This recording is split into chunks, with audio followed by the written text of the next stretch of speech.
प्यारे छात्रों, हिंद क्लासेज में आपका स्वागत है। आज आपको कक्षा 10वीं का रसायन विज्ञान लघु उत्तरीय प्रश्न कराने वाला हूं। और पिछले वीडियो में हमने अति लघु उत्तरीय प्रश्न करा दिया था। अगर आपने अभी तक नहीं देखा है तो डिस्क्रिप्शन में लिंक है, जाकर उस पर देख लीजिएगा। तो चलिए प्रश्न शुरुआत करते हैं।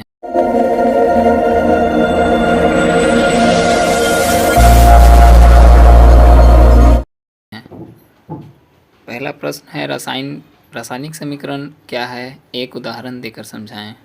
तो उत्तर होगा, रासायनिक अभिक्रिया में भाग लेने वाले पदार्थों को उनके संकेतों एवं सूत्रों के रूप में दिखाना रासायनिक समीकरण कहलाता है। मतलब जो भी रासायनिक समीकरण में भाग ले रहा है, जैसे यहाँ पर देखिए, यहाँ पर रासायनिक समीकरण में हाइड्रोजन और क्लोरीन भाग ले रहा है।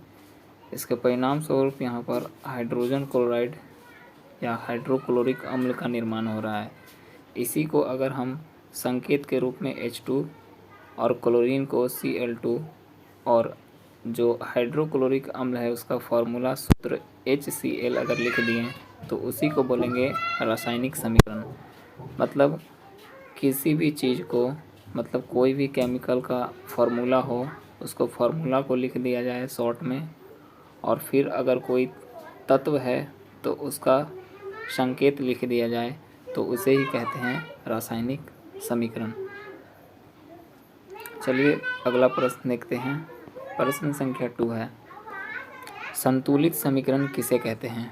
तो संतुलित समीकरण वैसा रासायनिक समीकरण है जिसमें समीकरण के दोनों ओर प्रत्येक तत्व की परमाणु की संख्या जो होती है वो समान होती है। प्रत्येक तत्व की परमाणु की संख्या अगर समान है तो उसे संतुलित रासायनिक समीकरण कहते हैं। जैसे आइए प्रश्न से जैसे एग्जाम्पल से हम लोग समझने की कोशिश करते हैं। यहाँ पर H2, यहाँ पर हाइड्रोजन, यहाँ पर 2 अणु हैं यहाँ पर, और यहाँ पर देखा जाए तो हाइड्रोजन का भी यहाँ पर 2 अणु हैं। इसमें क्लोरीन का 2 अणु है तो इसमें भी क्लोरीन का 2 अणु है। अगर आगे लग जाता है तो ये पूरे के लिए हो जाएगा। जैसे हाइड्रोजन भी इसमें 2 है और क्लोरीन भी इसमें 2 है।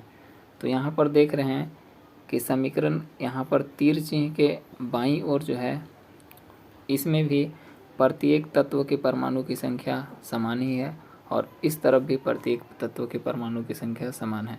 अर्थात ये समीकरण संतुलित समीकरण है। अगला देखते हैं। जैसे यहाँ पर Mg, मैग्नीशियम के यहाँ पर 2 अणु है, तो यहाँ भी देखिएगा तो मैग्नीशियम का 2 अणु है। यहाँ पर ऑक्सीजन का 2 अणु है, तो यहाँ पर भी ऑक्सीजन का हमको 2 अणु देखने के लिए मिल रहा है। यहाँ पर O का, क्योंकि आगे 2 लगा हुआ है तो ये सब के लिए हो जाएगा। तो इसको भी बोलेंगे संतुलित रासायनिक समीकरण। ये 2 इसके एग्जाम्पल है संतुलित रासायनिक समीकरण के। चलिए प्रश्न संख्या 3 देखते हैं। रासायनिक समीकरणों को संतुलित क्यों किया जाता है। यहाँ पर रासायनिक समीकरण को पूछा जा रहा है कि संतुलित आखिर क्यों किया जाता है। तो रासायनिक समीकरण को संतुलित इसलिए किया जाता है ताकि समीकरण के दोनों ओर अर्थात अभिकारक और प्रतिफल के परमाणुओं की जो संख्या है वो समान हो जाए। यहाँ पर ध्यान देना है कि अभिकारक किसे कहते हैं।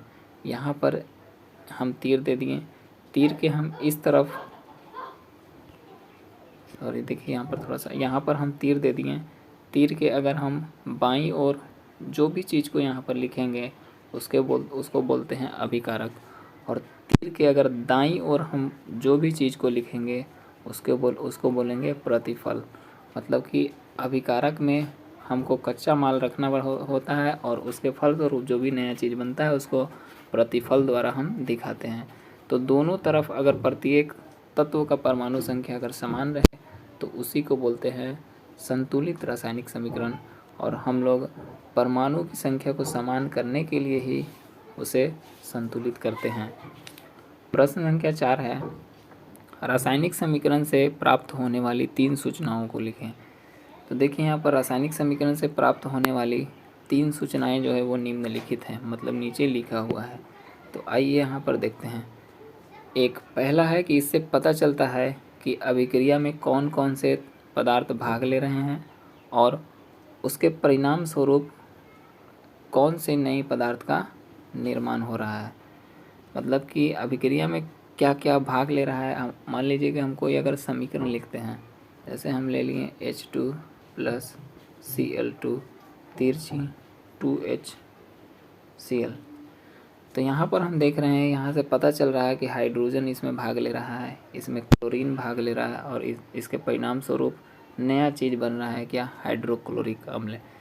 तो समीकरण से हमको ये तो जानकारी मिलती है, इसके साथ साथ हमें और भी जानकारी मिलती है। जैसे यह अभिकारकों एवं प्रतिफलों के संकेत को भी जानकारी देता है। मतलब कि जैसे हाइड्रोजन का संकेत H होता है, क्लोरीन का संकेत Cl होता है, तो इस संकेत की भी जानकारी इससे मिलती है। इसके अलावा यह अभिकारकों और प्रतिफलों के मोलों का अनुपात की भी जानकारी देती है। यहाँ पर एग्जाम्पल में एक हम लिख दिए हैं मोल समझने के लिए। जैसे यहाँ पर नाइट्रोजन के जो आगे जो है कुछ भी नहीं है, मतलब इसका 1 मोल है।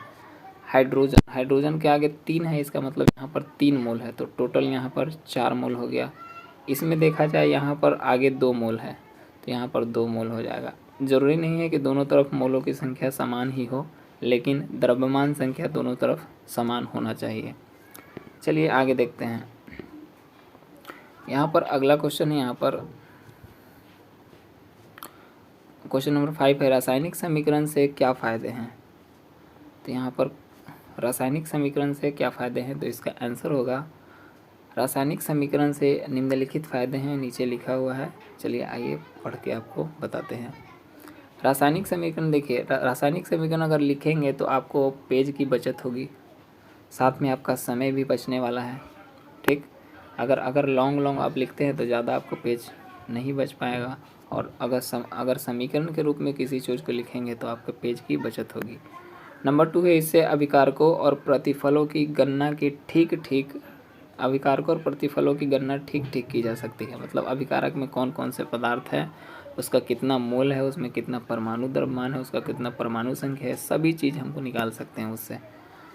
आगे नंबर 3 है कि रासायनिक समीकरण जो है वो पूरे विश्व में समान होता है। मतलब अगर हम मान लीजिए कहीं पर H2 प्लस Cl2 और तिरछी 2HCl अगर लिख करके कहीं पर भी किसी को दिखाएंगे, तो ये कोई देश में दिखाएंगे तो ये समझ जाएगा। लेकिन हम इसको ऐसे लिखेंगे, हाइड्रोजन फिर जाके प्लस क्लोरीन। मतलब इस तरह से अगर मान लीजिए हम हिंदी में इसको लिख दिए लॉन्ग इसका नेम, तो ये मेरा भाषा कोई नहीं समझ पाएगा। मतलब भारत का लोग ही समझ सकते हैं और जो हिंदी लोग जानते हैं, लेकिन सभी लोग नहीं समझ सकते हैं जो हिंदी नहीं जानते हैं। लेकिन अगर हम ये लिख देंगे तो दुनिया में कोई कोना में अगर जा कर के हम बताएंगे तो इसके बारे में सब कोई हमें बता देगा। इसका मतलब है कि वैज्ञानिकों को काफ़ी आसान होगा इससे। तो वही लिखा हुआ है कि रासायनिक जो समीकरण है वो पूरे विश्व में समान होता है, इसलिए वैज्ञानिकों को इनके अध्ययन में कोई भी दिक्कत नहीं होती है। प्रश्न संख्या 6 है यहाँ पर कि अभिक्रिया के फलस्वरूप यदि कोई गैस और अवक्षेप बनता है तो उसकी जानकारी किस प्रकार दी जाती है। तो इसका उत्तर होगा कि यदि किसी अभिक्रिया के फलस्वरूप गैस उत्सर्जित होता है तो उसे क्या करते हैं, उसे तिरछी इसके द्वारा दिखा देते हैं। उसके बाद मतलब कि जस्ट गैस के सूत्र के बाद तिरछी ऊपर की ओर दिखा देंगे। यदि अभिक्रिया के फलस्वरूप अगर अवक्षेप निर्माण हो तो अवक्षेप बनेगा तो उसको तिरछी नीचे की ओर, अवक्षेप के जस्ट बाद नीचे की ओर तिरछी ऐसे करके दिखा देंगे। चलिए अगला प्रश्न देखते हैं। प्रश्न संख्या 7 है,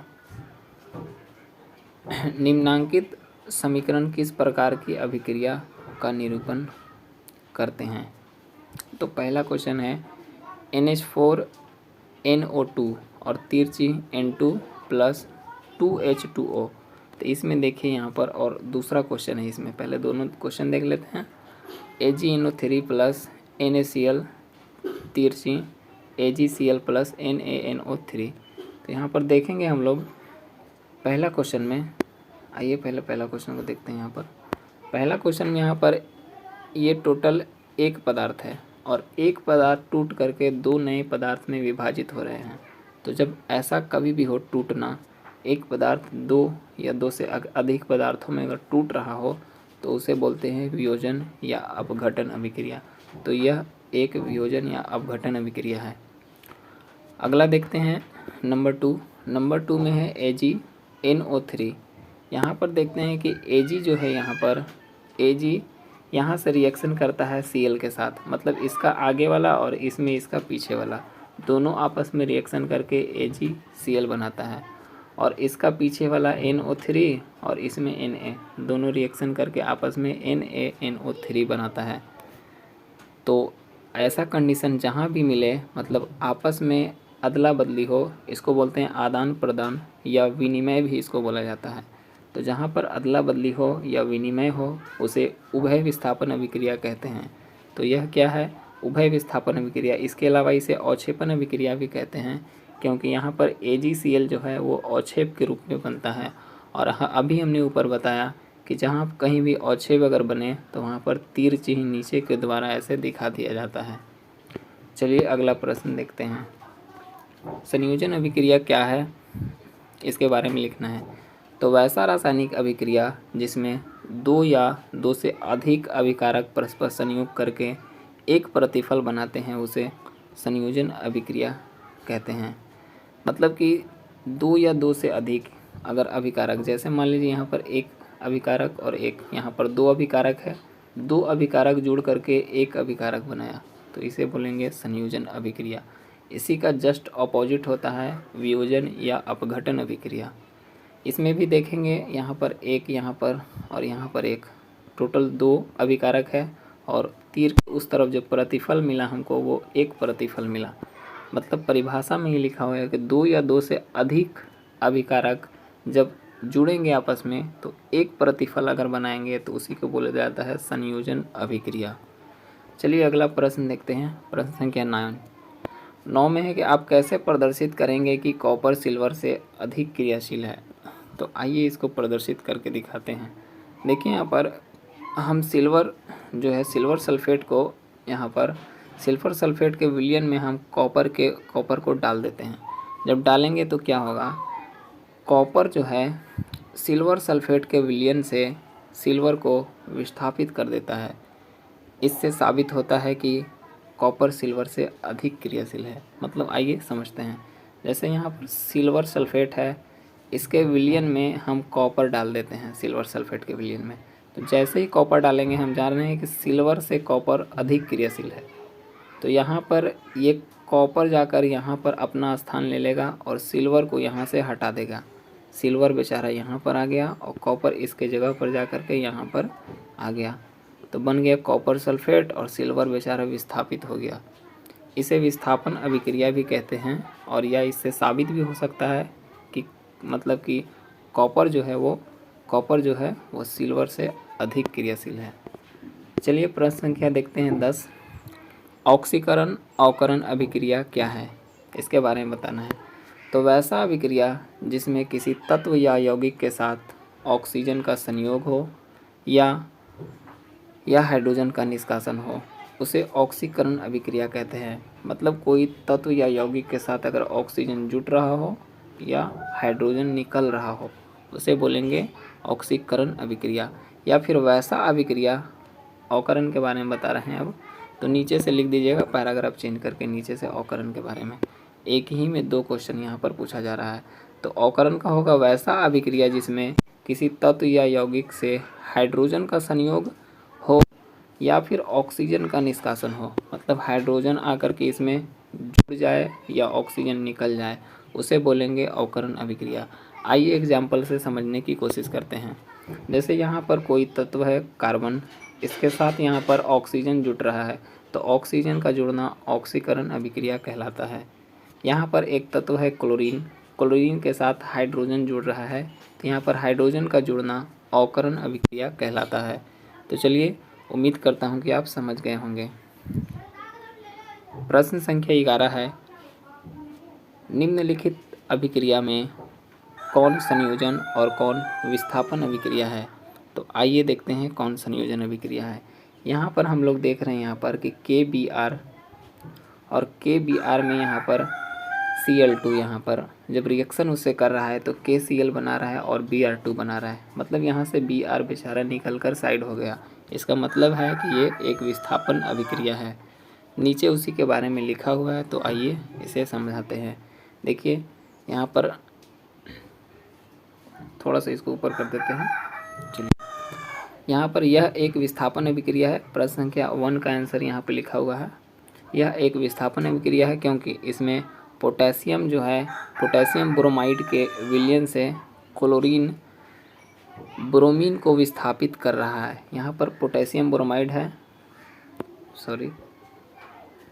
यहाँ पर पोटेशियम ब्रोमाइड है। पोटेशियम ब्रोमाइड के यहाँ पर विलयन से क्लोरीन जो है,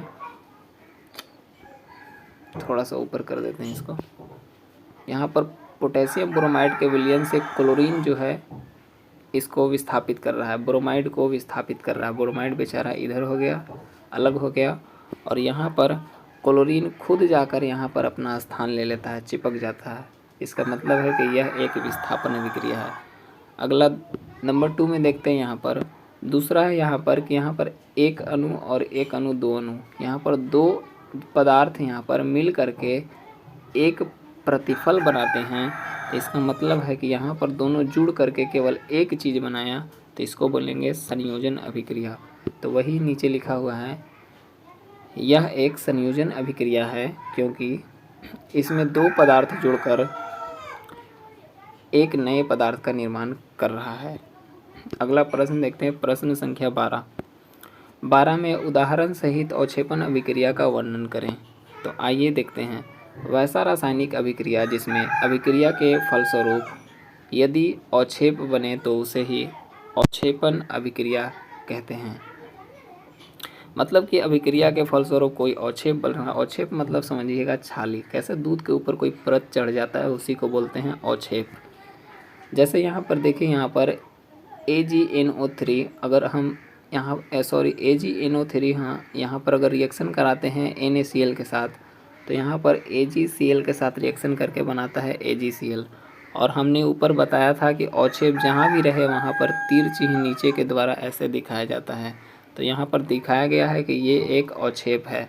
सिल्वर क्लोराइड एक अवक्षेप के रूप में ऊपर जमा हो जाता है, और यहाँ पर ये Na जो है, यहाँ पर Na और NO3 आपस में जुड़ करके NaNO3 मतलब सोडियम नाइट्रेट यहाँ पर बनाता है। तो इसे ही बोलते हैं अवक्षेपण अभिक्रिया।